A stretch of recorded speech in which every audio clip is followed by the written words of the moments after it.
भगवान विष्णु ने बताया, घर की इन 3 चीजों को सदैव छुपाकर रखना चाहिए, वरना किसी की भी नीयत खराब हो सकती है। एक बार की बात है, जगत के पालनहार भगवान विष्णु क्षीर सागर में शेषनाग की शैया पर विश्राम कर रहे थे। तभी वहां अचानक देव मुनि नारद जी पधारते हैं और नारायण नारायण का जाप करने लगते हैं। अपने भक्त को जप करता सुनकर भगवान विष्णु जाग जाते हैं।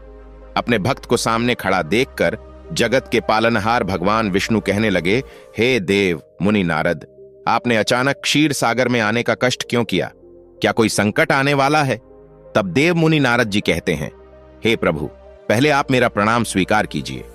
तब नारद जी भगवान विष्णु जी को प्रणाम करते हैं और भगवान विष्णु उनको आशीर्वाद देते हैं और कहते हैं, हे देव मुनि, अब आप बताइए, आपका क्षीर सागर में आने का क्या प्रयोजन है? तब देव मुनि नारद जी कहते हैं, हे प्रभु, मैं अपने मन में कुछ प्रश्न लेकर आया हूं, जिसका उत्तर आपको पता है। तब भगवान विष्णु जी कहते हैं कि देवर्षि नारद जी, आप वह अपना प्रश्न मुझसे कहें, मैं उसका उत्तर आपको अवश्य दूंगा। तब देवर्षि नारद जी कहते हैं, हे प्रभु, घर की वह कौन सी 3 बातें हैं जिसको जान लेने से मनुष्य की नीयत खराब हो जाती है? तब भगवान विष्णु कहते हैं कि देवर्षि नारद जी, आज तो आपने बहुत ही उत्तम प्रश्न किया है। इस बात का ज्ञान तो हर मनुष्य को होना ही चाहिए कि घर की 3 बातें किसी और को नहीं बतानी चाहिए। इससे मनुष्य की नीयत खराब हो जाती है। कि देवर्षि नारद जी, आज मैं आपको एक कहानी सुनाता हूं। इस कहानी में आपका उत्तर भी होगा, इसलिए आप कहानी को ध्यान से सुनना। तब देवर्षि नारद जी कहते हैं, प्रभु, आप कहानी सुनाना प्रारंभ कीजिए। मैं कहानी पूरी और ध्यान से सुनूंगा। मित्रों, यह कहानी आपको बहुत अनमोल सीख देकर जाएगी। अगर आपने इसे ध्यानपूर्वक समझ लिया तो विश्वास मानिए, कभी किसी की नीयत खराब नहीं होगी। इसलिए आपसे हाथ जोड़कर निवेदन है कि आप इस कहानी को पूरा अवश्य सुनिए। किसी नगर में एक सेठ और सेठानी रहते थे। सेठ पहले तो बहुत मालदार था, बहुत पैसे वाला था। उसके पास लाखों का व्यापार होता था, किसी बात की कोई कमी नहीं थी। लेकिन कहते हैं, समय बदलते देर नहीं लगती। समय कब किस समय किस करवट बैठ जाए यह कोई नहीं जानता। राजा से रंक बनते देर नहीं लगती है, उसी तरह रंक से राजा बनते भी देर नहीं लगती है। कहते हैं, माया, छाया और काया यह कभी स्थिर नहीं रहती। ऐसे ही एक दिन सेठ पर भी बुरा वक्त आ जाता है। सेठ के व्यापार में काफी घाटा बढ़ जाता है। करोड़ों की संपत्ति का मालिक सेठ दूसरे का कर्जदार बन जाता है। वह सेठ एकदम से कंगाल बन जाता है। और यह तो आप जानते ही हैं कि बनी के सब साथी होते हैं, बिगड़ी का कोई नहीं होता। सारे रिश्ते नाते धन के ही होते हैं। धन छीड़ होते ही सगे अपने भी पराये हो जाते हैं। धन ही होने पर सगे रिश्तेदार, भाई बंधु भी अपनी पहचान छुपाने लगते हैं। निर्धन व्यक्ति अगर कहीं परोपकार की भावना से जाता भी है, कुछ देने की भावना से जाता है, तो भी लोग यही समझते हैं कि यह कुछ न कुछ मांगने ही आया होगा। कहते हैं, गरीबी देहदारियों के लिए सबसे बड़ा अपमानकार्य दुख है। मित्रों, अचानक से जब सेठ के ऊपर कंगाली आ जाती है तो सेठ बड़ा दुखी रहने लगा। अड़ोस पड़ोस के गांव और रिश्तेदारी में सबको पता चल जाता है कि सेठ बड़ा गरीब हो गया है। इतना गरीब हो गया है कि उसके घर में स्वयं के खाने के लिए भी कुछ नहीं बचा है। मित्रों, एक बात तो सच है, अगर कोई धनवान आदमी, कोई इज्जतदार आदमी एकदम से इस स्थिति को पहुंच जाए तो फिर उसे समाज के सामने आने में बड़ी लज्जा मालूम होती है। अगर वह छोटा मोटा काम करके अपना पेट पालना भी चाहे तो लोग उसे करने नहीं देते हैं, टोक देते हैं। सेठ की हालत भी बहुत बद से बदतर हो गई थी। कर्ज लेने वाले, कर्ज मांगने वाले उसे बहुत तंग किया करते थे। आए दिन कोई ना कोई उसके द्वार पर खड़ा रहता था कि सेठ जी, आपने हमसे पैसा उधार लिया था, उसे चुकाता क्यों नहीं? एक दिन सेठ ने अपनी पत्नी से कहा कि भाग्यवान, आजकल अपना पैसा मांगने वालों ने हमें बहुत तंग कर रखा है। कुछ समझ नहीं आ रहा है कि अब हम क्या करें। उनका पैसा कहां से चुकाएं? ऊपर से हमारे खुद के खर्च के लिए भी हमारे पास पैसे नहीं हैं। चलो कुछ दिन के लिए तुम्हारी मां के पास चलते हैं। अगर वे कुछ मदद कर देंगे तो हम फिर से अपना कोई छोटा मोटा काम शुरू कर लेंगे। आखिर मुश्किल वक्त में रिश्तेदार ही तो काम आते हैं। मित्रों, सेठ की ससुराल वहां से लगभग 4 कोस की दूरी पर थी। सेठ की पत्नी ने भी कहा कि चलो ठीक है, मेरे पिता और भाइयों से अगर कुछ मदद मिल जाएगी तो हम कोई ना कोई काम धंधा शुरू कर लेंगे। अब तो वह सेठ अपनी स्त्री को साथ लेकर एक पहर के बीत जाने पर घर से चल देता है। सेठ बड़ा ही स्वाभिमानी था। जैसे ही वह अपने ससुराल के निकट पहुंचा तो गांव से बाहर ही एक कुएं के किनारे पर बैठकर उसने अपनी पत्नी से सलाह किया और कहा कि प्रिय, हम ससुराल तो जा रहे हैं, लेकिन मेरा मन नहीं कर रहा है कि मैं वहां जाऊं। अभी तक तो लोग हमसे मांगने आते थे, मैं लोगों की मदद करता था। अब मुझे किसी के द्वार पर हाथ फैलाने पड़ रहे हैं। मित्रों, सेठ बड़ा विस्मय में था। सोच रहा था कि अगर उन्होंने मेरी मदद ना की और यदि मना कर दिया तो मैं और भी ज्यादा गिलानी से मर जाऊंगा। कहते हैं यह समाज घर से खाकर जो आता है उसी को खाने को पूछता है, जिसका पेट पहले से ही भरा है। लोग उसी को आमंत्रित करते हैं, मुंह के लाचार लोगों को कोई नहीं। इसीलिए तुम एक काम करो, मैं तब तक यहीं पर बैठा हूं, पहले तुम अपने पिता और भाइयों के घर जाओ। अगर वे तुम्हें देखकर खूब खुश हो जाएं, तुम्हारा खूब आदर सत्कार करें, तब तुम मुझे आकर यहां से बुला ले जाना। तब तक मैं इसी जगह पर बैठा रहूंगा। अगर वे तुम्हारा कुछ भी सत्कार न करें, तब तुम खड़े खड़े वहां से लौट आना। फिर हम यहीं से अपने घर वापस लौट चलेंगे। किस्मत ने जो लिखी होगी फिर उसे भोगना ही पड़ेगा। सेठ ने अपनी पत्नी से ऐसा विचार करके उसे उसके मायके में भेज दिया और स्वयं उसी कुएं पर बैठकर उसके आने का इंतजार करने लगा। सेठ की पत्नी अपने पति को गांव से बाहर रोककर अपने मायके में जाती है और जाकर द्वार पर खड़ी हो जाती है। उसके भाइयों ने और भाभियों ने देखा कि हमारी बहन और ननद हमारे घर आई है, तो उसे देखकर वे सोचने लगी, अरे यह तो अब भिखारिन हो चुकी है, इसका पति अब तो बहुत कंगाल हो गया है। कर्ज मांगने वाले दिन रात इन्हें परेशान करते रहते हैं, इसलिए जरूर ये कुछ न कुछ हमसे मांगने ही आई होगी। मित्रों, कहते हैं निर्धन मनुष्य से सभी लोग अपनी पहचान छुपाते हैं। मैंने पहले ही कहा है कि अगर मन में कुछ देने का भाव भी आ जाए तो भी लोग यही सोचते हैं कि यह मांगने ही आया होगा। सेठ की पत्नी अपने मायके में आंगन में काफी देर तक खड़ी रही। किसी ने उसका सत्कार करना तो दूर, उसे बैठने तक को नहीं पूछा। कुछ देर के बाद वह वहां से वापस चली आती है। जहां उसका पति था वहां इंतजार कर रहा था। उसने अपने पति को जाकर सारा हाल बताया कि मेरे भैया और भाभी ने मुझे देखकर मेरा सत्कार करना तो दूर, मुझसे बैठने तक को नहीं कहा। सेठ ने कहा, प्रिय, अब हमारा जाना उनके घर उचित नहीं है। भलाई इसी में है कि हम दोनों को अब यहीं से अपने घर वापस लौट चलना चाहिए। जो किस्मत में लिखा होगा उसी के सहारे हम अपना समय काट लेंगे।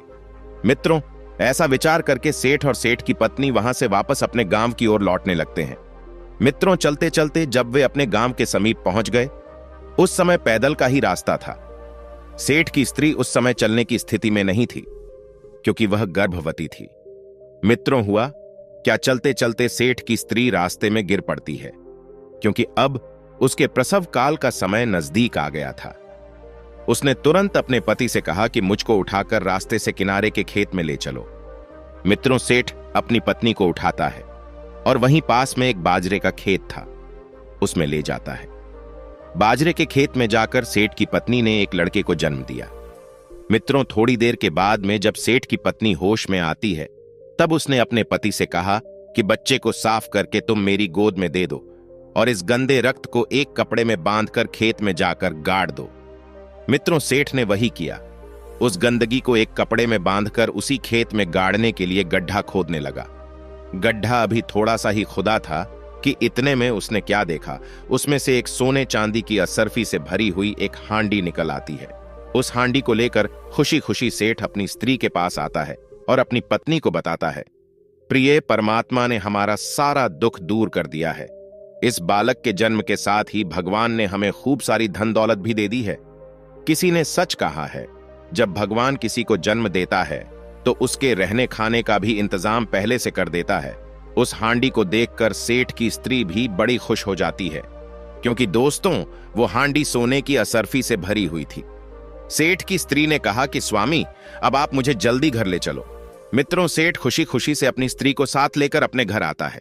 उनके आने जाने के हाल को किसी अड़ोसी पड़ोसी ने नहीं जाना था क्योंकि उस समय रात्रि थी। आज उस कंगाल सेठ की किस्मत फिर से फलित हो चुकी थी। मित्रों, 10-5 दिनों में सेठ ने अपना सारा कर्जा उतार दिया और बचे हुए धन से अपना व्यापार फिर से शुरू कर दिया। अब तो सेठ की जिंदगी बड़े चैन से बीतने लगी। एकदम से कंगाल सेठ फिर से इतना बड़ा धनवान बन गया, यह बात उसके अड़ोस पड़ोस के गले नहीं उतर रही थी। सोचने लगे, कल तक तो इसके घर में खाने तक को नहीं था, कर्ज मांगने वाले इसके द्वार पर खड़े रहते थे। अचानक से ये सेठ, इसे ऐसा कौन सा गड़ा धन मिल गया है जो सेठ फिर से इतना अमीर बन गया। दोस्तों, किसी ने सच कहा है, दुनिया में कुछ लोग दूसरे की तरक्की से दूसरों के सुख चैन से बहुत जलते हैं, इतना तो वे अपने दुख से भी दुखी नहीं रहते। मित्रों, यह पहला दुख है जो आदमी किसी के दुख न देने पर भी दुखी रहता है। इंसान दूसरों की तरक्की से दुखी तो होते हैं, लेकिन उससे सीख कुछ नहीं लेते। सेठ का खुशहाल जीवन अब पड़ोसियों को रास नहीं आ रहा था। एक पड़ोसी की स्त्री सेठ के घर जाकर सेठ की स्त्री से पूछती है कि बहन, समझ में नहीं आ रहा है कि तुम अचानक से फिर से इतनी खुशहाल कैसे हो गई। देखो ना, तुम्हारा सारा कर्जा भी उतर गया है, फिर से लाखों का व्यापार चलने लगा है। मित्रों, पड़ोसन मीठी मीठी बातें करके उस रहस्य को जानना चाहती थी कि सेठ फिर से इतना धनवान कैसे बन गया। सेठ की पत्नी बड़ी भोली भाली और सीधी सादी थी। उसने पड़ोसन को जैसे जैसे धन मिला था वो सारी बात बता दी। पड़ोसन यह सुनकर अपने घर जाती है और अपने पति को सारी बात बताती है। सेठ को धन मिलने की बात सुनकर पड़ोसी के पेट में पानी हो जाता है। पड़ोसी बड़ा जमींदार था। जिस खेत में सेठ को धन मिला था वह खेत इसी पड़ोसी का था। मित्रों, उस जमींदार पड़ोसी की नीयत खराब हो जाती है। कहने लगा, वो तो खेत हमारा था जिसमें से उसे धन मिला है, उस धन पर तो हमारा अधिकार होना चाहिए। मैं उस सेठ से अपना धन वापस लूंगा। पड़ोसी ने क्या किया, जाकर राजा के दरबार में सेठ पर मुकदमा कर दिया। कहने लगा, महाराज, फला सेठ को हमारे खेत में गड़ा हुआ धन मिला है। वह धन हमारे दादा ने खेत में गाड़ दिया था। जब धन हमारे दादा का है तो फिर उस धन पर हमारा अधिकार होना चाहिए। सेठ से वह सारा धन हमें वापस मिलना चाहिए। मित्रों, अब तो राजा ने उस सेठ को दरबार में बुलाया और उससे पूछा कि हे सेठ, सच सच बताना कि तुम इस व्यक्ति के खेत से गड़ा धन निकाल कर लाए हो। यह आदमी कह रहा है कि धन मेरे दादा का है। सेठ ने कहा, जी हुजूर, मुझे इसके खेत में गड़ा हुआ धन मिला है। तब सेठ ने अपनी पूरी कहानी राजा के सामने बयान की कि महाराज, इसके खेत में मेरी पत्नी ने एक बेटे को जन्म दिया। इस दौरान मुझे बहुत सा गड़ा हुआ धन मिल गया। मित्रों, सेठ की पूरी कहानी सुनकर राजा समझ गया कि धन का नाम सुनकर सेठ के पड़ोसी की नीयत खराब हो चुकी है। काफी सोच विचार के बाद राजा इस नतीजे पर पहुंचता है कि धन तो सेठ को मिला है, तो उस धन पर अधिकार सेठ का ही होना चाहिए। क्योंकि अगर इसके दादा को इसको धन देना होता तो वे पहले ही दे जाते। उस जमीन में गाड़कर क्यों जाते और इसका धन होता है। इसकी भाग्य में होता तो इसको अब तक मिल चुका होता। जब इसके खेत में गढ़ा था तो अब तक इसने क्यों नहीं निकाला।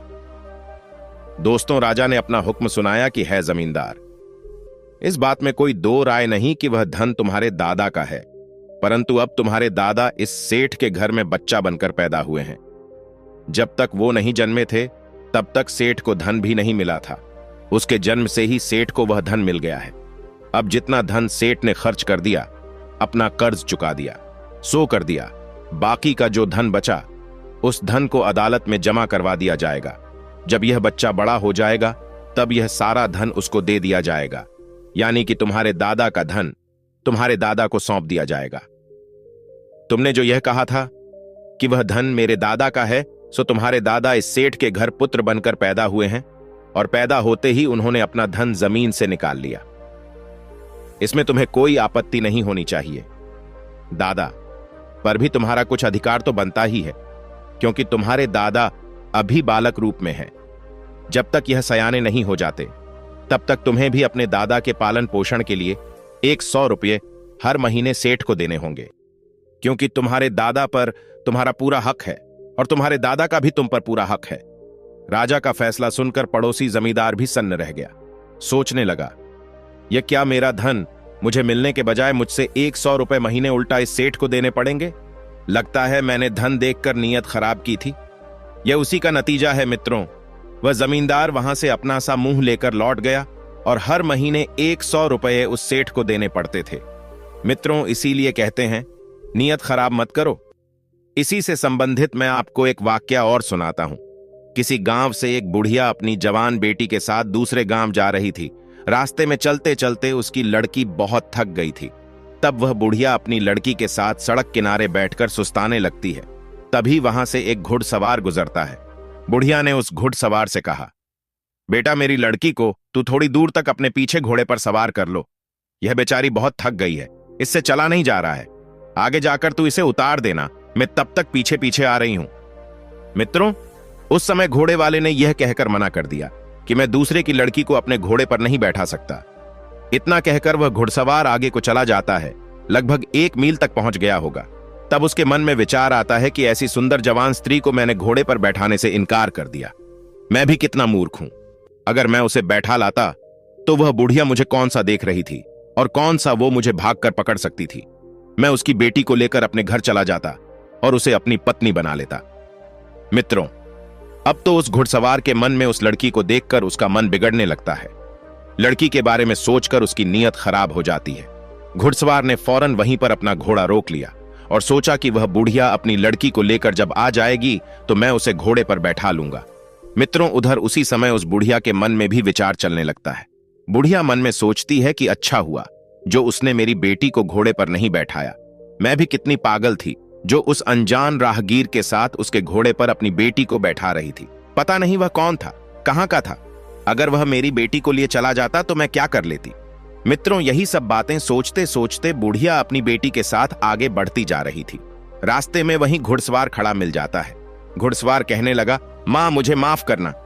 मेरे मना करने के बाद में मुझे बड़ा अफसोस हुआ कि मैंने आपकी बेटी को बैठाकर अच्छा नहीं किया। अब तुम अपनी बेटी को मेरे घोड़े पर बैठा सकती हो, आगे जाकर मैं इसे छोड़ दूंगा। मित्रों, जब घुड़सवार ने यह कहा तो बुढ़िया कहने लगी, ना ना बेटा, अब वह पैदल ही चली जाएगी। उस समय मेरी बुद्धि मारी गई थी जो मैंने तुमसे अपनी बेटी को बैठाने के लिए कहा था। अब मुझे अक्ल आ गई है। जिसने तेरे कान में कहा था उसी ने मेरे कान में भी कह दिया। मैं किसी अजनबी परदेसी के साथ अपनी जवान बेटी को घोड़े पर नहीं बैठा सकती।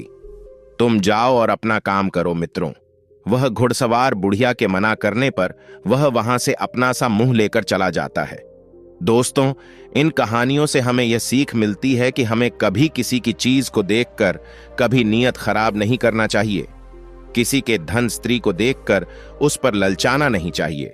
हमारी नीयत खराब करने पर परमात्मा दूसरे के मन में भी संदेह का बीज डाल देता है। दूसरी सीखने वाली बात यह है कि हमें कभी भी, चाहे कोई कितना ही प्यारा हो, चाहे कोई कितना ही सगा हो, उसके सामने अपनी तरक्की और अपने काम करने के तरीके के बारे में कभी बात नहीं करना चाहिए, वरना कब किसकी नीयत खराब हो जाए कोई नहीं जानता। अक्सर लोगों की नीयत इन 3 चीजों को देखकर ही खराब होती है। नंबर 1 धन, नंबर 2 स्त्री और नंबर 3 तरक्की। इन तीनों चीजों के विषय में कभी किसी व्यक्ति को कोई बात न बताएं। अक्सर इन्हें देखकर लोगों की नीयत खराब हो जाती है। हमेशा अपने घर की मान अपमान की, पति पत्नी की, अपनी कमजोरी की और अपनी तरक्की की बातें कभी किसी अन्य व्यक्ति से नहीं कहनी चाहिए, क्योंकि कहते हैं लोगों की नीयत खराब होते देर नहीं लगती। दूसरी बात, अपना भेद बताकर किसी को लालच का मौका नहीं देना चाहिए। मान लीजिए अगर हमारे घर में कोई सुंदर और जवान स्त्री है और हम उसे किसी बाहर वाले व्यक्ति के साथ अकेला भेज देते हैं, या उसे पुरुषों के मध्य अकेला जाने देते हैं, या हम अपने कुछ मिलने वालों को अपने घर के अंदर बुलाकर लाते हैं, तो ऐसा करके हम दूसरों को मौका देते हैं कि आ बैल मुझे मार। मित्रों, इसलिए पहले जमाने की स्त्रियां जब भी बाहर निकलती थीं तो वह अपना मुंह ढककर ही निकलती थी, जिससे कि उसे देखकर सामने वाले की नीयत खराब न हो जाए। इससे उनके परिवार की मान सम्मान, पद प्रतिष्ठा को ठेस न पहुंचे। लेकिन मित्रों, अब की स्त्रियां अपने पूर्वजों की दी हुई रीति रिवाज भूल चुकी है, जिसका अंजाम आप खुद ही देख रहे हैं। मित्रों, अगर कुछ बोलने में भूल हुई हो तो माफ करना। तो मित्रों, मैं उम्मीद करता हूं कि इस कहानी से आपने जरूर कुछ सीख ली होगी। तो मित्रों, कहानी पसंद आई हो तो वीडियो को लाइक और चैनल को सब्सक्राइब करना ना भूले। तो चलिए मिलते हैं आपसे अगली कहानी में। धन्यवाद।